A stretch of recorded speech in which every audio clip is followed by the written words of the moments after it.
Watch this closely, because what you are about to see looks like a road accident, a driver desperately trying to avoid a motorcycle, but it is not. The man behind the wheel is aiming at the biker, and he is doing it for one reason. The rider is wearing the wrong colors on the wrong territory. In this world, that alone is a death sentence, and the men who hand those sentences down are the most dangerous bikers Europe has ever produced. Let's dive in. Barry Smith. On a Saturday afternoon in July 2021, around 125 motorcycles rolled south through the Scottish borders in a single long convoy, and one man in the pack was not on a bike at all. He was driving a van. His name was Barry Smith, 42, a former serviceman from Dunfermline, and he had the gentlest job in the whole formation. He was the support driver, the man who trails the pack to help riders who break down or come off their bikes. Everything about the role was built around picking people up. Within the hour, he would use the same van to put a man in the hospital and leave him there. Smith had carried something out of the army and into the club, the pull of belonging to a brotherhood. And the Satan's Slaves were a serious one to belong to, one of the largest outlaw clubs in Britain with 29 chapters across England, Scotland, and Germany. On the A7 near Selkirk, that brotherhood collided with a rival. Members of the Tribe Motorcycle Club, a support club for the Blue Angels, were on the same stretch of road, and the two groups spilled off their bikes and into the tarmac, throwing punches in the middle of the carriageway. That was where the support van stopped supporting anyone. Smith aimed it at a motorcycle carrying Tribe member Andrew Lamb and drove straight into him. The bike went down hard, and Lamb went down with it, his injuries bad enough to need urgent hospital treatment. The man whose entire purpose that day was to stop for the fallen did not stop for the man he had just run down.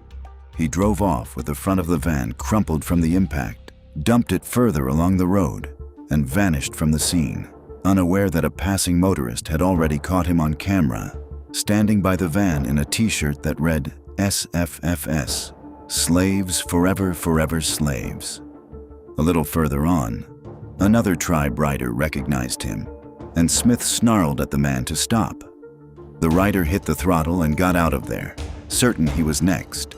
Smith denied it for a week in front of a jury that did not believe a word, and when the foreman said attempted murder, a woman on the jury broke into tears while Smith dropped his head into his hands. 8 years, and of every man on this list, Barry Smith got off the lightest. Ian Ewing was 44 years old and, on paper, one of the more respectable men who will appear anywhere in this story. He was an operations manager from Newton Hill near Aberdeen, and part of his job was overseeing maintenance contracts for the police and the fire service. He worked, in other words, for the people who keep the public safe. What none of them knew was what he did on the other side of his life. And on a September afternoon in 2018, that other life came out onto a public road in full view of passing traffic. The Blue Angels are the oldest outlaw club in Scotland, and for years they had been pushing to expand through the northeast, swallowing smaller clubs and using sheer numbers to lean on anyone who resisted. On the 8th of September, a group from the Nomads Club was riding the A98 near Cullen in Moray, when Ewing and a car full of men cut them off on the road. Then Ewing did the thing that turns a confrontation into something far worse. He drove his Vauxhall Insignia straight at one of the riders, Colin Sutherland, and hit him, knocking him off his bike and onto the tarmac. What came out of the car was not a fist fight. Ewing and 3 others stepped out carrying a claw hammer, a tire iron, and a baseball bat, and set on all 4 nomads at once. They cut the club waistcoat off Colin Sutherland's body with a knife, while he lost consciousness beneath them. Nicky Syret was beaten with iron bars and hammers by men who told him they were going to break his knees, and the last thing he remembered before blacking out was a young man leaning in to describe how he was going to kill him. Traffic stopped. Drivers sat frozen in their cars and filmed it on their phones, and one woman, Joan Stewart, watched a man lying in the road with someone crouched over him, swinging a hammer into him. 4 bikers were hurt badly enough that a Coast Guard helicopter had to lift them out. Ewing was arrested almost immediately, still in the car with the other men, and the physical evidence buried him. Tucked under a passenger seat was a hammer carrying his DNA, and the head of it matched an indentation left in one victim's helmet. When police searched further, they found a top bearing the name Blue Angels Northeast. He never admitted a thing, sat through the trial shaking his head, and kept shaking it as the sentence came down: 7 years for the attempted murder of Colin Sutherland and the assault of 3 more men to their severe injury. The men who had helped him were never caught. The acquittals around him meant Ewing carried the whole ambush alone, a man who spent his working days maintaining the buildings of the police and the fire brigade, spent one afternoon proving there was nothing respectable about him at all. Przemysław Piwonia. Just before 7:30 on a November evening in 2018, a CCTV camera outside a social club in Blindley Heath, Surrey, picked up 13 men walking toward the building in the dark. They wore balaclavas and dark clothing. They moved together, and they were carrying weapons. Inside the outbuilding behind the Foreman Club and Institute, a room the bikers called the Shud, members of the Vikings Motorcycle Club and their support crew, the Wargs Brotherhood, were sitting through their ordinary weekly meeting. They had no idea that anyone was coming, and in a few minutes the room would be described by the people who cleaned it up as a scene of bloody carnage. The 13 came through the door swinging. Knives, blades, blunt weapons, all of it landing at once on men who had been sitting down a moment earlier. When it was over, 7 of them were on the floor with serious wounds. One had been stabbed clean through the arm. Another had been opened up across the stomach and would need bowel surgery and 29 staples to close. The attackers were gone as fast as they had arrived, back into the dark and into their cars. And for a few hours it looked like the kind of masked ambush that never gets solved. It unraveled because of one man. Within 24 hours, Przemysław Piwonia, 41, of Slough, was arrested. And when police took him, he was still wearing the leathers from the night before, soaked in blood. That single arrest was the thread that pulled the whole thing apart. Investigators worked outward from him through automatic number plate cameras, CCTV, and mobile phone data until they had 6 more men, and the shape of what they had done came into focus. Piwonia and the others were prospects, would-be members of the Red Devils and the Hells Angels, and the raid had been their audition. The Vikings and the Wargs held territory the clubs wanted, and when it became clear the Wargs would not simply fall into line, the Angels and the Red Devils put together a last-minute plan to take the meeting apart. The judge called it a turf war fought by prospective gang members looking to earn their spurs, and the prosecutor put the logic more plainly still, that there is no better way for a prospect to prove himself than a mission to terrorize a rival club with extreme violence. 7 men denied everything across an 8-week trial and were convicted anyway, of 6 counts of grievous bodily harm with intent and a string of weapons and disorder charges, and each was handed 14 years, more than 150 between them. The detective who led the case said the meticulous planning behind the attack was what earned the sentences, and that not one of the men had shown a flicker of remorse. 6 of the raiders were never identified, and the men who ordered 13 of their prospects into that room were not in the dock at all. Because in the world these men were trying to join, sending someone else to do the bleeding is the whole point. Paul Lutman. On the night of the 17th of October, 1970, around 60 men gathered at both ends of Chelsea Bridge in London and walked toward each other carrying iron bars, motorcycle chains, maces, and at least one shotgun. On one side stood the Road Rats and their allies, the Nightingales, the Windsors, and the Jokers. On the other stood the Essex Nomads and the Chelsea Nomads. The Road Rats were already one of the oldest and hardest clubs in Britain, a London street gang grown into a motorcycle club, notorious for having fallen out with nearly every other club in the country. That autumn they had made a fresh enemy by refusing to prospect for the Essex Nomads, and the refusal had brought both sides to the bridge. At the head of the Road Rats was their president, Paul Lutman. When the 2 lines met, the bridge turned into a brawl of chains and iron in the dark, and somewhere in it, Lutman raised the shotgun. He fired it into an Essex Nomads member named Peter Allen Howson, the man they called Ginger Pete, and the blast tore into his stomach. Howson went down badly wounded but alive, and the fight went on around him. The violence on the bridge sent a tremor far beyond London. In the melee, 2 visiting members of the legitimate Zurich Hells Angels chapter had their colors torn off them, and word of that reached the top of the Hells Angels world. Sonny Barger, the club's international president, dispatched 2 enforcers from California to England to find out how a sanctioned Hells Angels chapter had let its members be stripped of their patch, and whether the official London charter should be pulled for it. A shotgun fired on a London bridge had summoned the American Mother Club across an ocean. The reckoning came a year later. On the 2nd of November, 1971, 16 bikers were sentenced at the Old Bailey over the battle on Chelsea Bridge. Lutman was cleared of attempted murder but convicted of wounding with intent, possession of a firearm, and possession of offensive weapons, and he went down for 12 years. The road rats came out of it with a reputation for brazen violence that would follow them for decades, and it started with their president opening fire on a bridge in the open in front of dozens of witnesses, and not much caring who saw.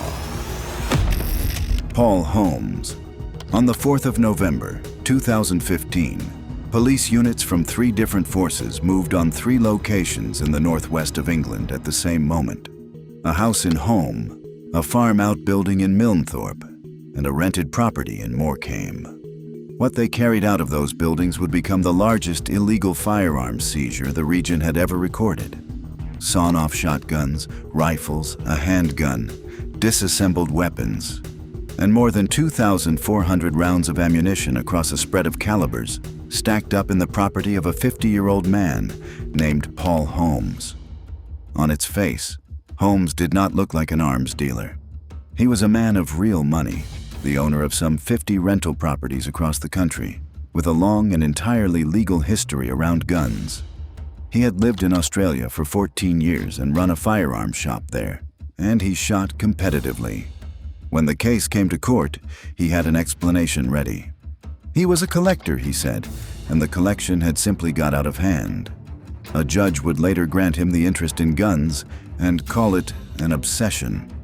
But the sheer quantity of live ammunition was the thing no collector's story could absorb, and the judge concluded there was no realistic reason to hold that much except a criminal one. There was another reason the arsenal mattered, and it sat behind Holmes rather than in front of him. Outlaw motorcycle clubs run their weapons through a specific office, a sergeant-at-arms, the member responsible for arming the club, and police believed that was exactly the role Holmes filled for the Lancaster chapter of the Satan's Slaves. He denied it, but an alleged club armorer sitting on sawn-off shotguns, rifles, a handgun, and enough ammunition to fight a small war reframes the whole cache. This was not a hobby that grew too large.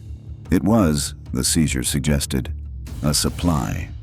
Holmes pleaded guilty to 14 firearms offenses at Carlisle Crown Court and was sentenced to 15 years. The weapons had been assembled quietly over years, hidden behind a respectable face and a lawful expertise, and the single question the case never answered aloud was the one that mattered most. Who were they all for?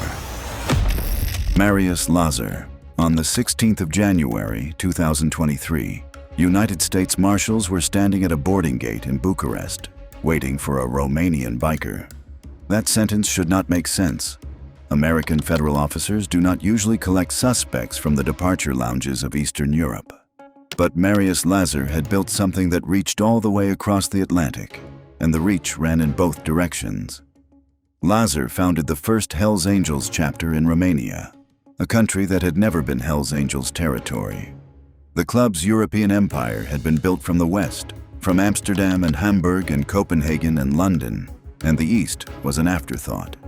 Lazer changed that, and he did not build small. He built a transatlantic cocaine pipeline, moving product from the United States into Europe, with couriers flying into Bucharest to arrange the transport and the money washed clean through Romanian real estate before it moved again. It was structured, international, and deliberate. A Romanian chapter president sitting at the junction of American supply and European demand. For a while, the distance protected him. When Romanian and American investigators finally moved together, Raids across Bucharest and Ilfov County turned up luxury cars, motorcycles, $200,000 in cash, weapons, and cocaine. But an arrest in Romania and a courtroom in the United States were separated by an extradition process that grinds slowly. Lazer stayed in the country he had built his life in, and for a time it looked as though the gap between Bucharest and an American court might be wide enough to keep him out of reach. It was not. Romania approved the request, the marshals flew in, and on that January morning Lazer was walked onto a plane bound for Texas. On the 17th of November, 2023, a federal jury in Beaumont convicted him on 3 counts: racketeering conspiracy, conspiracy to import cocaine, and conspiracy to launder money. The sentence was 300 months. 25 years in an American prison for the man who planted the Hells Angels flag in Romania and ran a cocaine network across an ocean. Undone in the end, because an ocean is not as wide as it used to be. Ivar Kristiansen. Ask what a Hells Angels leader controls and the answers come easily enough. Kristiansen was the presumed leader of the Hells Angels in Norway, and under him the Norwegian chapter did not behave like a motorcycle club. It behaved like a business with rules about who was allowed to earn. If you wanted to open a piercing studio or run a tattoo shop, you needed to understand who owned that space, and competitors who did not fall into line did not last. Some were robbed, some were threatened. The message was simple, and it worked. A criminal organization that has saturated the drug trade and the vice trade and the smuggling trade eventually goes looking for the next market to tax. And by the time it is squeezing tattoo parlors, it has run out of easy ground because it already owns all of it.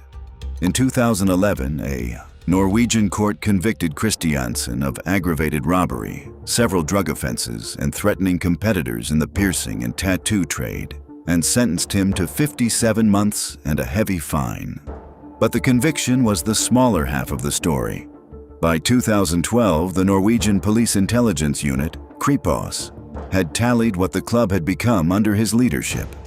120 Hells Angels members in Norway, 400 criminal convictions between them, roughly 1,000 breaches of the Norwegian Penal Code, spanning violence, rape, serious drug crime, and threats.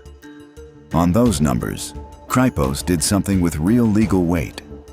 It formally declared the Hells Angels a criminal organization, not a club with criminal members, but a criminal organization, the kind of designation a state reserves for a group that has crossed from individual wrongdoing into something institutional.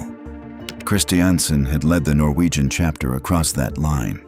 He went to prison in 2011, and the organization he had built kept running without him, because by then it was no longer about any one man. It was about the machine he had helped make. Ali Osman, man on the inside who decides to talk. Satudarah, the Dutch club that police considered more violent and more ruthless than the local Hells Angels, produced one of the most damaging examples of it in Europe, and the man at the center had helped build the very thing he brought down. Satudarah was not born from the biker world the way the others were. It was founded in 1990 by 9 friends of Moluccan background in the Netherlands, a multicultural club in a scene that was often anything but, and it grew into a genuine third force across dozens of countries, banned eventually in the Netherlands, Germany, and Norway, for the crime and violence that trailed it. Its expansion into Germany came through a man named Ali Osman, whose own club, the Brotherhood Clown Town, patched over to become Satudarah's first German chapter in 2012. He had helped carry the flag into a new country. Then the ground shifted under him. Osman was arrested, and rather than take the fall in silence the way the code demands, he took a plea deal and entered witness protection, and he began to talk. What he gave investigators reached upward into the leadership of the club he had joined, and his testimony helped put senior Dutch Satudarah figures away, among them a Moluccan leader jailed on arms, trafficking that traced back to what Osman told them. The most dangerous thing that can happen to an outlaw club is not a rival with a gun or a government with a warrant. It is one of their own deciding the Brotherhood is worth less than his own way out. Osman built a piece of Satudarah, and then he unbuilt more of it than any policeman ever could. Thor, Henk Holm Hansen. The Nordic Biker War is remembered as a two-club war, Hells Angels against Bandidos, but there was a third club in the fire, and its European president nearly died in his own clubhouse for choosing a side. His name was Thore Holm Hansen, known as Henk, and in October 1995 he founded a prospective Outlaws chapter in Oslo that became a full chapter by the end of the year. The Outlaws are the Hells Angels' oldest enemy on Earth, a rivalry that has cost both clubs hundreds of lives across decades and continents. And in the United States, the Outlaws and the Bandidos were on good terms. So when the Nordic War caught fire, the Norwegian Outlaws did the natural thing and pledged their support to the Bandidos against the Angels. That decision put Henk Holm and his young chapter directly into a conflict that was already firing anti-tank rockets across 4 countries. The Angels answered the way the war taught everyone to answer. In November 1995, gunfire raked the Outlaws' Oslo clubhouse, 4 rounds through the windows and 4 more into the brickwork.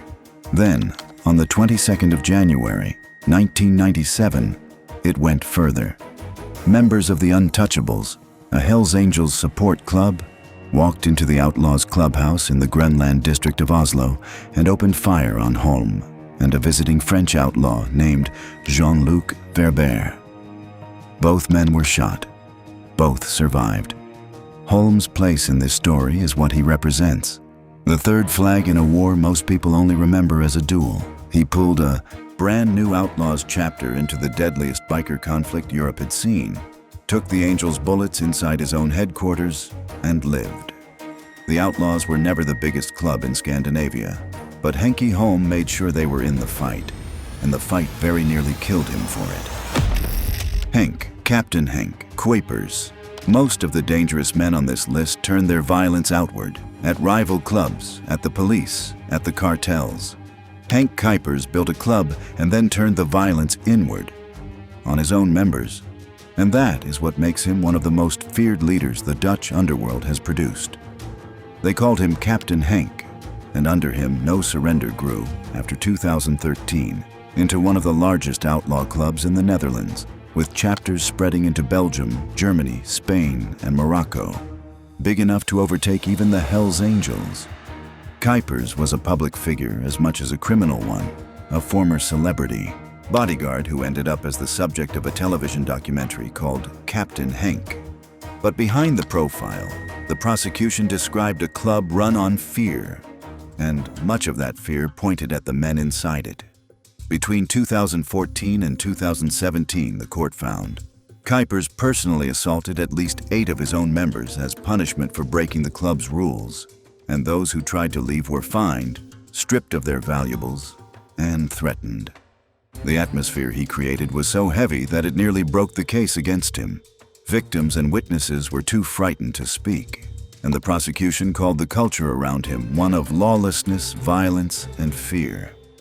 Running a club that way, where the most immediate danger to a member was the leader himself, is a particular kind of power, colder than a war with a rival, because it turns every brother into a possible target. Kuipers was convicted in 2020 of leading a criminal organization, drug trafficking, extortion, assault, and forgery, and sentenced to 10 years, later reduced on appeal to 8.5.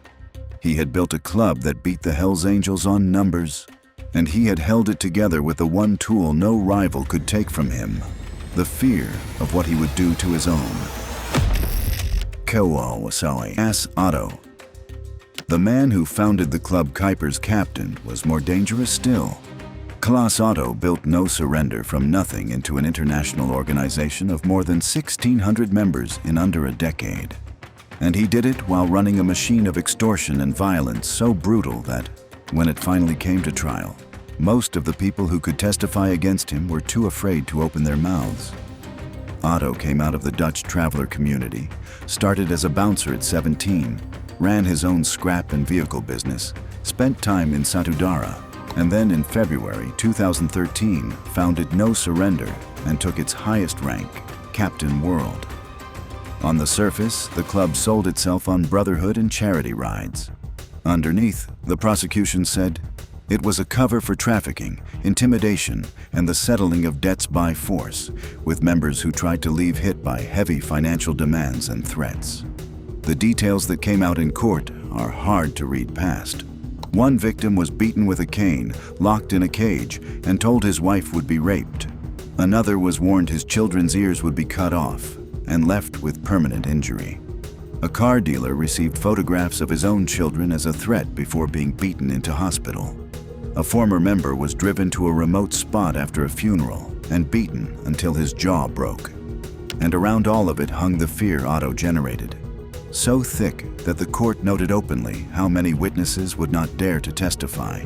One man he pressured did something almost no one in that world does. He answered a threat with a gun, and when Otto turned up at his door in March 2015, the dealer shot him in the neck. Otto survived and never reported it, because you do not go to the police in his world. He was convicted in 2018 of extortion, assault, threats, and laundering some 1.3 million euros through a sunbed studio, and sentenced to 6 years, with a further conviction added for trying to influence witnesses from his cell. In 2022, the Dutch Supreme Court banned no surrender outright. Only the second motorcycle club outlawed in the country, after the Hells Angels. And in 2026, an explosive device was left at the home of Otto's partner, proof that the man who survived a bullet to the neck and the destruction of his own club was still, decades on, at the center of things that explode. He built an empire on fear, and the fear outlived the empire. Leslav Haus and Peter Matze Maxolik, in 1999, two friends from the industrial town of Gelsenkirchen, made a single business decision that created the largest bandidos operation in all of Europe. Their names were Leslav Haus and Peter Maxolik, known as Matze, and they had come up together through the German biker scene, running a brothel and bars, building connections across the Ruhr. That year they negotiated the patchover of an established German club, the Ghost Riders, into the Bandidos, and in one stroke they handed the club an instant German foundation, chapters, members, and territory it would otherwise have spent years building. From that seed, the two men grew something enormous. Maxolik became one of the national co-presidents. Haus became European Sergeant-at-Arms, in charge of weapons and discipline. By the time German authorities finally moved against the organization 2 decades later, it had swelled to 74 chapters and 1,200 members, the biggest bandidos network on the continent, all of it traceable to that one deal in 1999. They even wrote it down, co-authoring a best-selling memoir in 2013 about how they had built the German bandidos from the ground up, a book prosecutors would later read back to them as evidence in court. The undoing came in stages. In 2020, both men stood trial in Hagen on charges of attempted murder, illegal arms dealing, and membership of a criminal organization. The case built around a deliberate turn to violence to enforce their territory. Then, in July 2021, the German federal government banned the Bandidos West Central Federation and all 38 of its sub-organizations outright, 1,800 officers hitting 5 states at once, after proving that the club's earlier trick of dissolving and reconstituting itself to dodge regional bans had been a legal fiction. But the sharpest blow was not the states. In late 2024, more than 200 German bandidos defected to the Hells Angels in the largest cross-club defection in German biker history, and among the defectors was Leslav Haus himself, the man Maxolik had built everything with, his co-author, his co-defendant, the other half of every decision for 25 years. Gone to the enemy. Maxolik reportedly stayed, and whatever became of him, the story ends the same way. A man who spent a quarter of a century assembling the most powerful bandidos operation in Europe and watched it dissolve through raids, a national ban, mass defection, and the departure of the one person who had been there for all of it. Frank Hanebuth. For years, if you read the local papers in Hanover, Frank Hanebuth was a civic asset, refined, respected, photographed at charity functions and community celebrations. The man who had brought order to the city's red light district and made it safer. Politicians came to his events. Business owners welcomed him. There was a whole public version of Frank Hainbuth, and it was carefully built. The other version was the one European police had been documenting for over a decade. Hainbuth was a trained carpenter turned professional boxer turned pimp, learning the geography of Hanover's criminal economy from the ground before he had the power to own it. He joined the Bones Club in 1995, patched over to the Hells Angels in 1999, and turned the Hanover chapter into the richest and most powerful in Germany. The engine was simple: brothels on Hamburg's Reeperbahn, the most famous red light district in Europe, generating 150,000 euros a month at their peak. He did 3 years for assault in 2001, came out, and expanded. And it was after prison that he built the thing that set him apart from every other Angels leader in Europe. A genuine public respectability, a place inside the establishment. He did not stop at Germany. He moved to Mallorca, made himself chapter president on the island, and it was there that the two versions of him finally collided. In July 2013, Spanish police arrested him in Mallorca with dozens of associates on charges of running a criminal organization, prostitution, drug trafficking, and money laundering. The European press, covering what came next, described him plainly as the boss of all the Hells Angels in Europe. And it was not loose language. It reflected what investigators believed after years of mapping his network. His trial opened in Madrid's High Court in January 2023 and ran for 9 months. And on the 26th of September, 2023, it ended the way so much of Hainbuth's life had in his favor. The court acquitted him of every charge and acquitted 13 co-defendants alongside him. He walked out of the High Court a free man, exactly as he had always moved, in public, in plain sight, in a world where people knew his name and were quite sure they understood what kind of man he was. Willem, Big Willem van Boxtel. At its height, one man's network controlled the cocaine coming in from Colombia, the cannabis coming in from Morocco, and the heroin coming in from Turkey and Afghanistan, all of it funneling through 2 ports and out into the rest of Europe. He was not a cartel boss or a government official. He was the president of the Hells Angels Amsterdam chapter, and according to an informant who knew the organization from the inside, he ran all Hells Angels operations across the entire continent. His name was Willem van Boxtel, and the strangest part of his story is who paid for the clubhouse he ran it all from. His career did not begin with drugs. It began with a beating.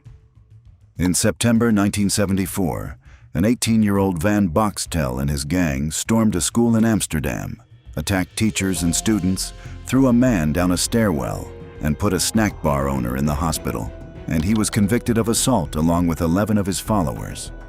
The city of Amsterdam, desperate to stop the violence, then did something remarkable. It gave him money, the equivalent of over $100,000 to build a clubhouse, plus an annual grant to run charity events and teach young people to ride motorcycles, all on the understanding that he would stop hurting people. He took the money and built the clubhouse. He did not stop hurting people. When officials realized he had spent the charity grants on upgrading the clubhouse instead, they quietly ended the payments, but by then it no longer mattered. Because by then, Van Boxtel had the patch. Sonny Barger had been watching him, granted him prospect status in 1977, and in October 1978, 2 Oakland Angels flew to Amsterdam and made him president of the first Hells Angels chapter in the Netherlands. He moved immediately, taking control of the ports of Amsterdam and Rotterdam, and turning them into the primary drug transit hubs for all of Europe. Every Hells Angels chapter on the continent that wanted product had to come through him. Swedish, Norwegian, and Danish police all confirmed the same thing, that Van Boxtel's Amsterdam chapter held ultimate authority over every Angels chapter in Scandinavia. He was not just a president. He was the infrastructure the whole European club ran on. Beyond the ports, he took brothels, restaurants, cafes, and nightclubs across the Netherlands, opened new Dutch chapters, and built ties to Angels in Germany, Britain, Austria, and Australia. Men flying to Amsterdam specifically to meet him. Investigators who spent years mapping the European Angels concluded he had created one of the most powerful underworld organizations on the continent. A man who started his criminal life beating up a schoolboy had built the backbone of Hells Angels drug trafficking across all of Europe, and the city of Amsterdam had paid for the building he did it from. Necati Arabachi. There is an arrest warrant out for Necati Arabachi. Not a local one, not a national one. An EU-wide warrant, issued by Spain in 2015 and binding on every member state of the European Union. And it means nothing. Arabachi has been photographed driving luxury sports cars in Monaco. He has posted his own location on Instagram under his own name while wanted across the continent. European law enforcement knows exactly who he is and exactly where he is, and for years they could not touch him. The question his whole story turns on is a simple one. Why not? The answer, in part, is a passport. Arabachi was born in Cologne in 1972 to Turkish parents, and he is a Turkish citizen, and Turkey does not extradite its own. But that legal fact is only why he is free. It is not why he is on this list. He is here because of what he built before anyone was in a position to stop him. He came up through the door security world, the bouncers who controlled the entrances to Germany's nightclubs. And from there, he took control of the brothel networks across Cologne, Leverkusen, Frankfurt, and the whole Ruhr region, run through front companies that hid who really owned them. A fruit business sat on top as cover. Underneath was an empire. In 2002, German authorities finally arrested him, and in 2004, a court convicted him of leading a criminal organization, human trafficking, forced prostitution, and robbery, and sentenced him to 9 years. Even that did not fully contain him. From prison, he was suspected of plotting to have the prosecutor who handled his case assassinated, a plot that collapsed only because of errors in the translation of the wiretap evidence. He served about a third of his sentence, and in 2007 was deported to Turkey on the condition he never returned to Germany. For most men, that would have been the end of the European story. For Arabachi, it was an intermission, because deportation did not slow him at all. He opened venues in the Turkish resort towns of the Aegean coast, and by 2010 he had become president of the Hells Angels Nomads chapter in Turkey, formally embedding himself at the top of the club in the one country where Europe could not reach him. When Frank Hannebuth was arrested in 2013 and the question arose of who would sit atop the European Angels, Arabachi's name came up first. Spain issued its warrant. He kept living his life. He was detained in Turkey in 2018 and released, detained again in Bodrum in 2020 over a murder case, and released, photographed in 2023 gifting a gold chain to the child of a Turkish crime boss, photographed the same year in Monaco with his cars. And still, the pursuit went on. In September 2025, a dozen armed police detained him mid-meal at a restaurant in Slovakia. After 10 hours, he walked out to cheers from Hells Angels waiting outside, protected by a legal technicality, and was driven off in a Mercedes.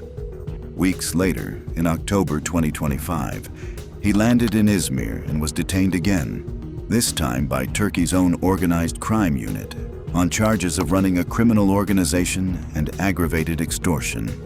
More than 2 decades after his first arrest, they were still trying to hold him, and he was still operating, still building, still there. The godfather of Cologne has been convicted, deported, warranted across a continent, and detained in country after country, and through all of it, he has never once been stopped. He is the man the law cannot finish.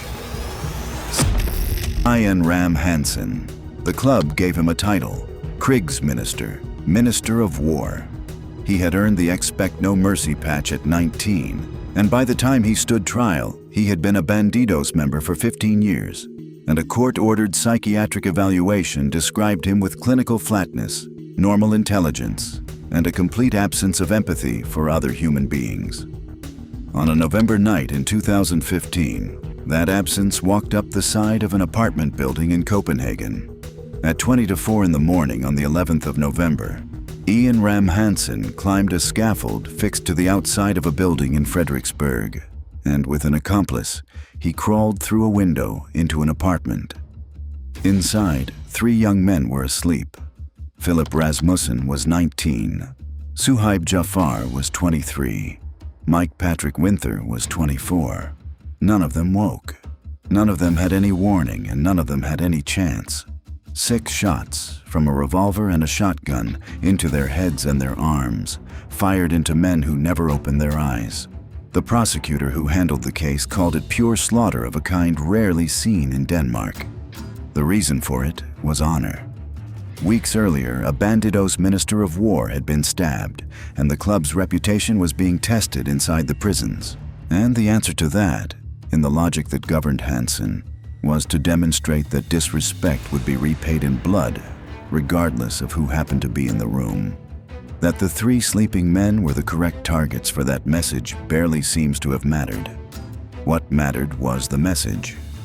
Hansen had been released from a police station just 3.5 hours before the killings. His shoe print was found inside the apartment, and DNA and witness testimony did the rest.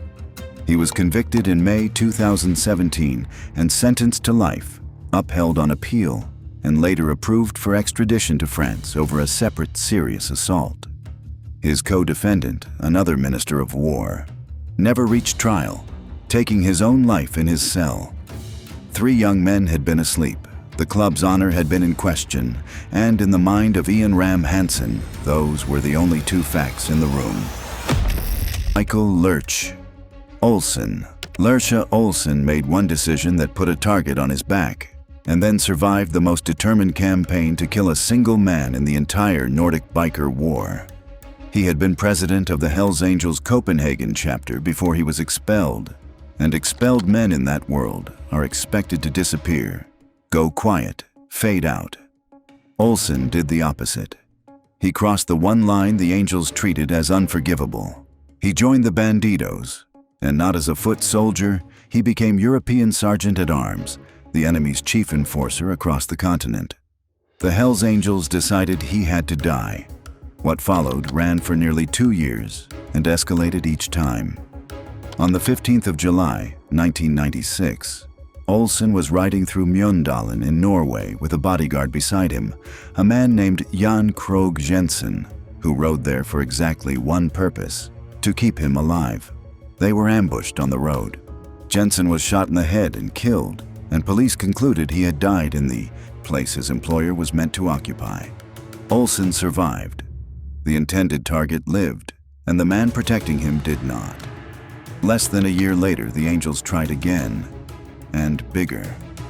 On the 4th of June, 1997, a van packed with 30 to 50 kilograms of explosives was detonated outside the Bandidos headquarters in Drammen, Norway, and the blast leveled the building to rubble.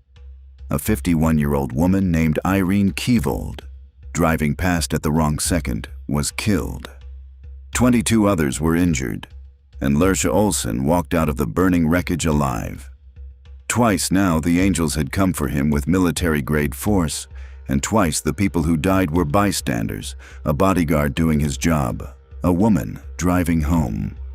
After the war, Olsen became one of the most symbolically loaded figures in European biker history, and not for anything he did. He mattered for what his survival proved. An entire organization had thrown everything it had, ambush and bomb, at killing one man, and had failed completely, leaving only innocent dead behind it. Some men on this list are dangerous for the violence they caused. Olsen is here for the violence he absorbed and outlived. Klaus Bork Hansen.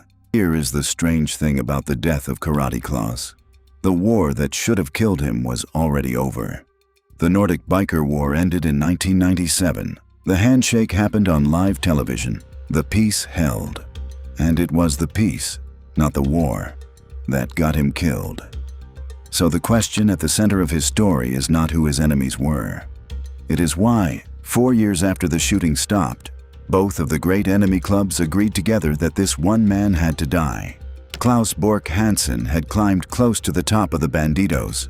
He was European Sergeant at Arms and the personal bodyguard of Jim Tindon, the Bandidos Supremo himself, a made man at the heart of the organization. And then the war ended, And Bork Hansen did something the club could not live with. He opposed the peace. He would not accept the treaty that Tindon and the Hells Angels had signed, and a senior enforcer who rejects the peace is not a loyal hardliner in that world. He is a threat to the one thing both clubs now needed, which was for the killing to stay stopped. So they expelled him, in bad standing. And he did the thing that sealed it. He defected to a Hells Angels support club, crossing to the enemy the way Lurch Olsen had, but at the exact moment when both clubs were desperate to keep their fragile peace intact. And this is the detail that makes his death unlike any other on this list. The two clubs that had spent 3 years firing rockets at each other held a meeting, and together they approved the killing of Claus Bork Hansen. The Hells Angels leadership formally signed off on the banditos executing their own former officer, because a man who threatened the peace threatened both of them equally. On the 21st of March, 2001, walking home from dinner with his girlfriend on a street in Vanløse, Copenhagen, he was shot 26 times. He had refused police protection the day before. Only one man, Jens Christian Thorup, was ever convicted, sentenced to life and later reduced to 16 years, while others charged were acquitted. And by some accounts, 3 of the 4 killers remain free to this day. And the story left one more body behind it. Bork Hansen's blood-packed partner, a man who had sworn to avenge him, was himself killed by a car bomb 2 years later. Karate Klaus rose to the top of one of the deadliest clubs in Europe, survived its war, and was then killed by its peace on an order the enemy helped give. Niels Poulsen. On the night of the 6th of October 1996, roughly 150 people were inside the Hells Angels clubhouse in Copenhagen for a party. Posters had gone up around the neighborhood inviting ordinary people in, and a 29-year-old woman named Jana Krohn had seen one and come along. She had no connection to any motorcycle club. She was a local woman at a party. Across the street, a bandito's prospect climbed into position with a weapon that had no business anywhere near a residential street and steadied it on his shoulder. Niels Poulsen had not even earned his full patch yet. He was a prospect, the entry-level rank, a man still proving himself to the club. What he did to prove himself was fire a shoulder-launched anti-tank rocket, stolen from a Swedish army depot, into a building full of people. The weapon was built to punch through the armor of a tank. It punched through the concrete wall of the clubhouse and exploded inside. 2 people died. One was a Hells Angels prospect named Louis Linde Nielsen. The other was Jana Krohn, the woman who had come from a poster on a lamppost, the first civilian killed in the entire Nordic Biker War. Others were wounded in the blast. And her death changed everything, because until that night the Danish public had been able to watch the war as something that happened to people who had chosen to be in it. A civilian killed by a military rocket at a party collapsed that comfortable distance completely. Poulsen was convicted and sentenced to life. His was not even the only rocket fired during the war. Anti-tank weapons had been loosed at clubhouses across Denmark, Sweden, and Finland. But it was his rocket and Jana Krohn's death that broke the political dam. Within 9 days, the Danish parliament passed the Rockerloven, the Rocker Act, giving police the power to evict clubs from their clubhouses, and politicians who had treated the war as a police matter began treating it as a national emergency. A prospect who had not yet earned his patch fired one stolen rocket and, in doing so, rewrote Danish law and marked the moment the war stopped being the bikers' private business and became everyone's. Big Jim. Tindon.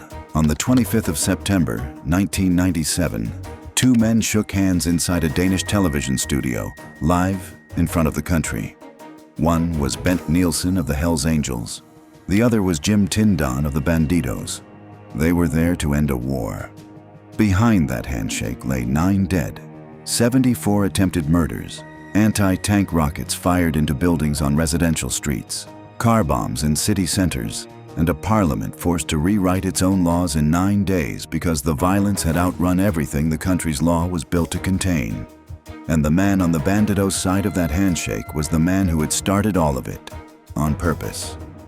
Tindon grew up working class in North Zealand, struggled through school with dyslexia, trained as a mechanic, and found the biker world early.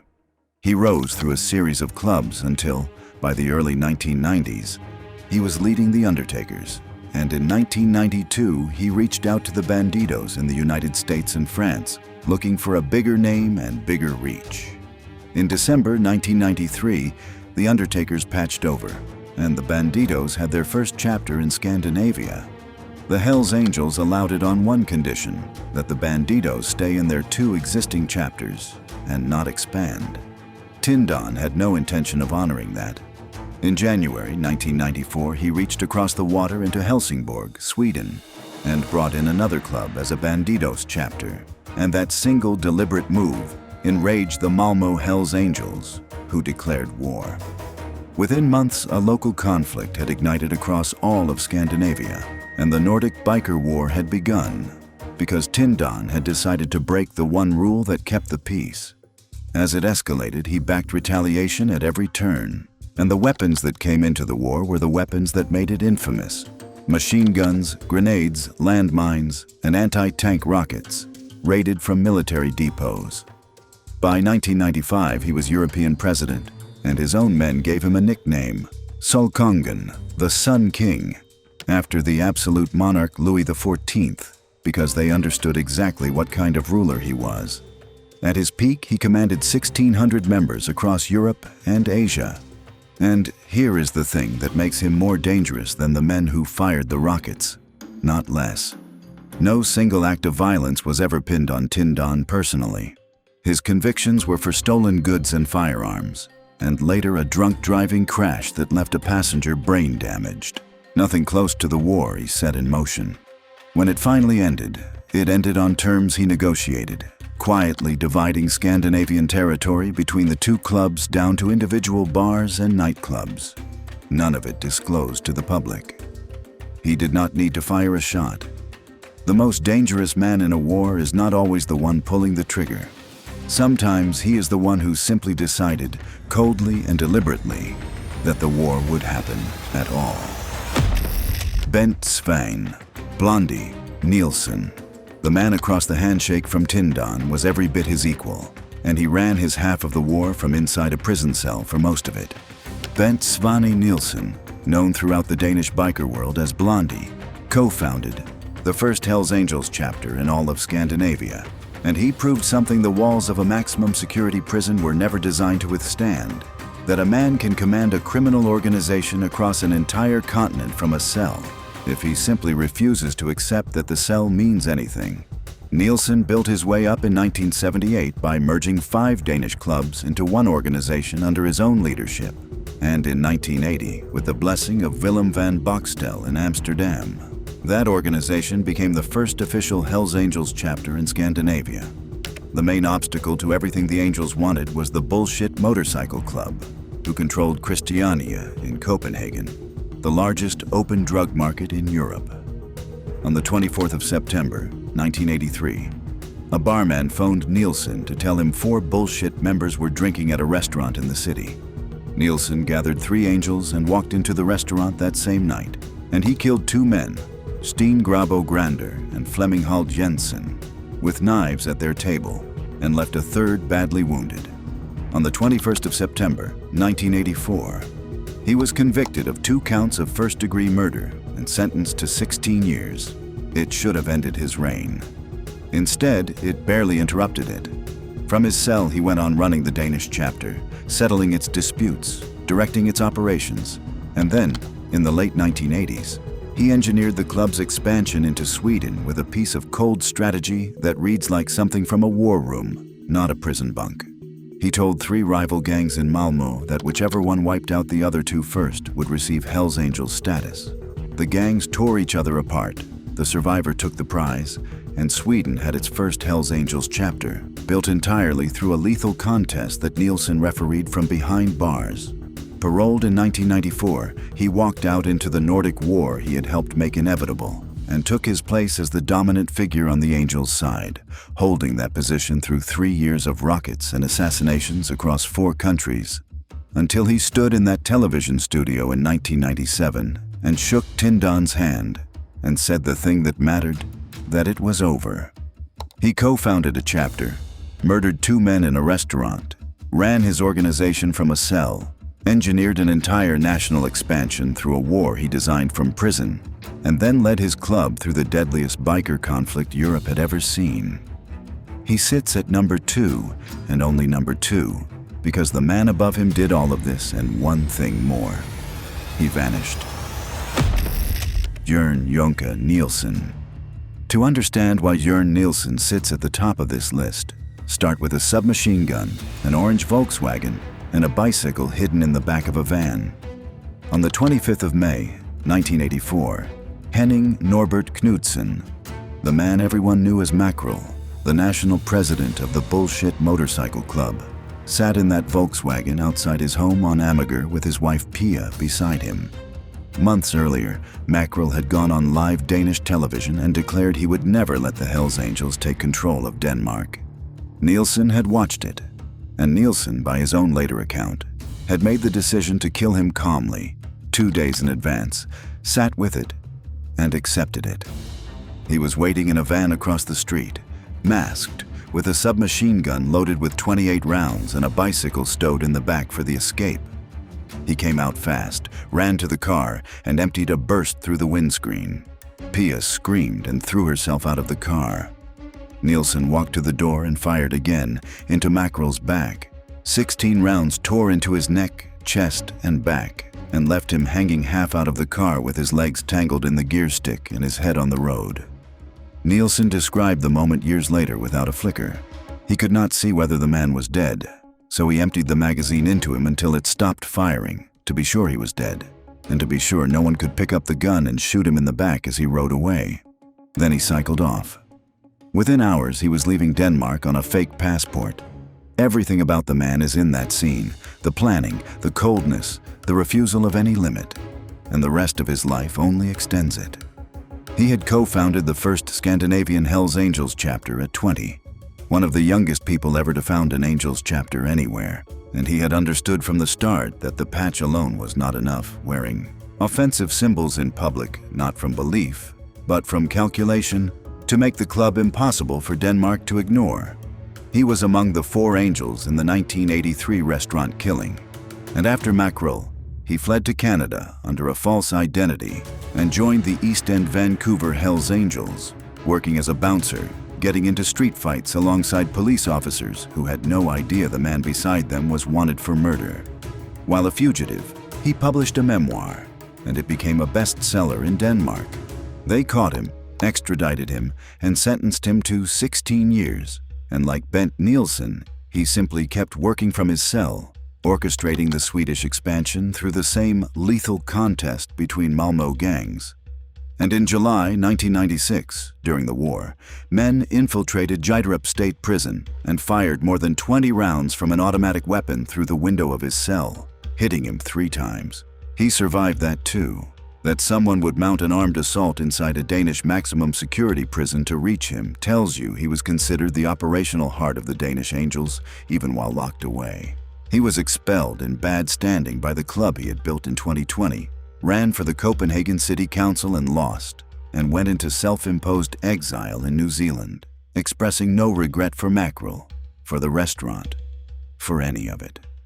Asked in a documentary what happened inside him when he killed a man, Nielsen answered in 3 words: "Nothing happened inside me."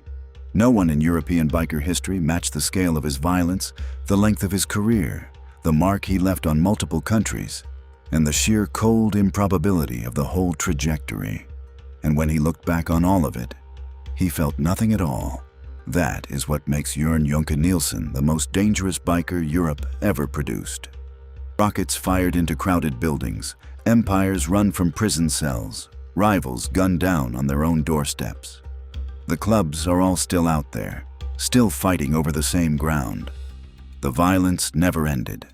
But every story here rests on one assumption: that this world was ruled by men. It was not. Behind the patches were women just as ruthless, women who ran the money, ordered the killings, and pulled the trigger themselves. The next video will change how you see the outlaw world.